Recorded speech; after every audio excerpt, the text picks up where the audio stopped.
Olha que bacana. Eu quero a mim mesmo. Isso, eu estava fazendo... Inscreva-se no canal, compartilhe com seus amigos. Olá!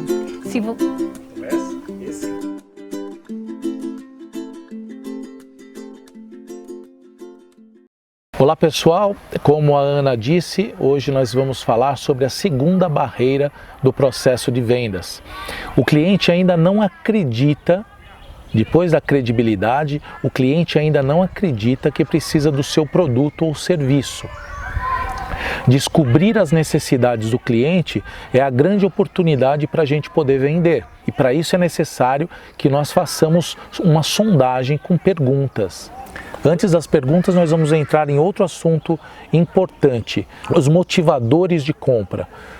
Quais são os motivadores de compra do cliente? Nós temos dois tipos de motivadores de compra, o motivador funcional e o motivador emocional. Nós temos 4 funcionais. O primeiro é a maior qualidade. Quando o cliente sabe que o nosso produto tem maior qualidade, maior durabilidade, menos manutenção, esse é o motivador para ele.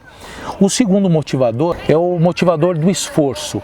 É quando o cliente ele busca comprar algo que reduza o esforço dele.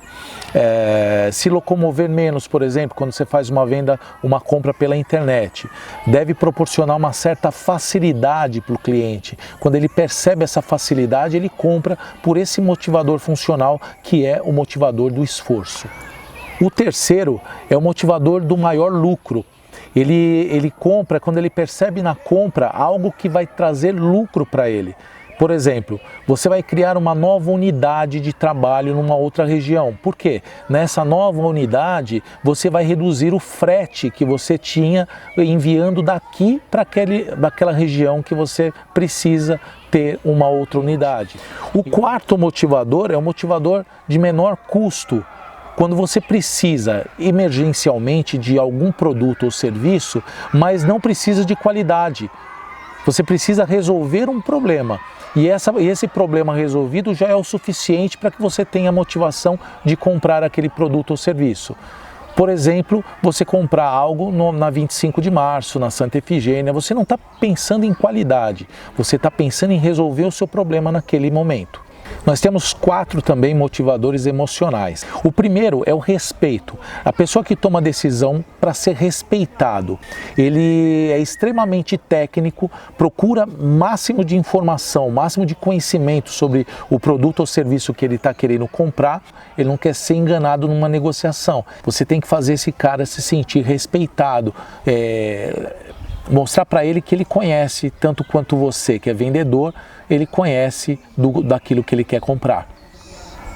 O segundo motivador emocional é o motivador do poder. Ele quer um status, só ele que decide, ele não dá autonomia para outras pessoas, não gosta de depender de ninguém para fazer essa tarefa, é o cara que dá a canetada final. Esse é o cara que gosta do poder e você tem que fazer ele se sentir poderoso. Terceiro, aprovação. É a pessoa que quer ser bem vista por todos. Primeiramente ele tenta agradar todos, depois ele pensa nele. Ele gosta de ser reconhecido como aquele cara que pensou nas pessoas, que fez aquilo para atender a necessidade, os desejos de outras pessoas. Ele quer ser reconhecido assim. E ele fazendo isso, ele está pensando no desejo do outro. Então, o nosso objetivo é saber que ele está motivado para atender o desejo do outro. O quarto é o reconhecimento, que é a pessoa que quer ser reconhecida pelos outros por ter feito um excelente negócio, por ter tomado a decisão correta, por ter feito o negócio certo para aquele tipo de problema que ele tinha, ou no trabalho ou em casa. E nós não podemos esquecer que existe um outro motivador de compra ou decisor de compra, que é o valor percebido. As pessoas percebem valor e esse valor está atrelado a tranquilidade, segurança, conforto. Quando a pessoa percebe que aquilo que você está oferecendo pode proporcionar segurança, tranquilidade, conforto, status e tudo mais, essa pessoa ela compra. É o valor percebido pelo benefício que você apresentou. Então vamos voltar aqui para as perguntas. Como fazer a abordagem, né, a sondagem de venda por intermédio de perguntas. Tem que ser perguntas abertas, porque as perguntas abertas são aquelas que fazem as pessoas explicar sobre o seu problema, explicar mais, se aprofundar mais sobre o problema que ela está passando. Nós temos 3 tipos de perguntas, de formatos de perguntas, para chegar ao nosso objetivo. Nessa metodologia da abordagem consultiva de vendas, porque nós temos uma imensidão de metodologias, inclusive o Spin Selling, mas hoje nós estamos falando aqui de abordagem consultiva de vendas, e nós temos 3 tipos de perguntas nessa abordagem. O primeiro tipo de perguntas são as perguntas de fatos, daquele momento, da situação daquele momento. E aí eu exemplifiquei aqui, eu tentei ser o mais genérico possível, porque sempre quando você está num mercado específico, você vai ter perguntas de situação específicas, né? Mas eu tentei ser o mais genérico possível diante de mercados como produtos e serviços, né? E mercados diferentes. Então, qual foi o motivo que te impulsionou a me procurar? Segunda pergunta, qual a situação atual em relação a esse produto e serviço? Terceira pergunta, qual o produto ou serviço você utiliza hoje nesse processo? Quarta pergunta, o que você mais gosta e o que menos gosta no produto ou serviço atual?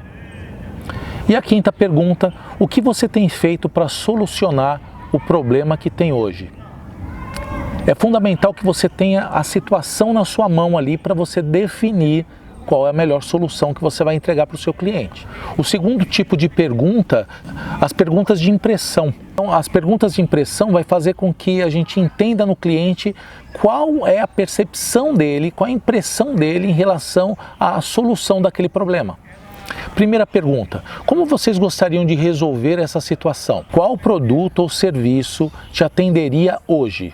Quais os resultados são esperados com a resolução desse problema? Aqui a gente vai ter uma ideia qual a impressão dele, o que ele pretende, o que ele pensa em relação à solução desse problema. O terceiro tipo de pergunta que são as perguntas de terceiros. Aqui a gente vai entender quais são as pessoas envolvidas nesse processo, em todo esse processo. Primeira pergunta, quais as pessoas e setores que serão impactadas caso não seja resolvida essa situação? Segunda pergunta, quais os benefícios que os setores ou pessoas terão ao solucionar esse problema? Nesse momento, depois dessas 3 perguntas, vai existir um momento que pode surgir algumas oportunidades de venda, que faz até você oferecer aquilo que o cliente não sabia que precisava. Tipo, você percebe diante das respostas que eles vão dar, se é uma necessidade implícita, né, ou explícita. Se for uma necessidade explícita, é aquilo que ele percebe, consegue ver com os olhos dele, com o conhecimento dele, bacana, é um problema explícito, você está aí para resolver. Mas também existe as necessidades implícitas, aqueles problemas implícitos onde só você, que é especialista, consegue perceber isso. Aquela pessoa que está ali não é tão especialista quanto você e não consegue detectar esse problema. E isso gera 2 pontos positivos, né? Quando a gente percebe algo implícito, algo que o outro não conseguiu. O primeiro é um ponto positivo para o cliente, que é evitar um problema futuro. A gente trabalha aqui com a prevenção de um problema futuro. E a vantagem aqui, o ponto positivo para você é que o orçamento cresce. O orçamento cresce, o seu lucro é maior. No próximo vídeo a gente vai verificar com a Ana Penarotti, ela que vai falar sobre a barreira da falta da informação. E isso vai agregar, é o terceiro passo da abordagem consultiva de vendas. Até lá e não perca esse próximo capítulo. Olha que bacana. Eu quero dar minha mesmo. Isso,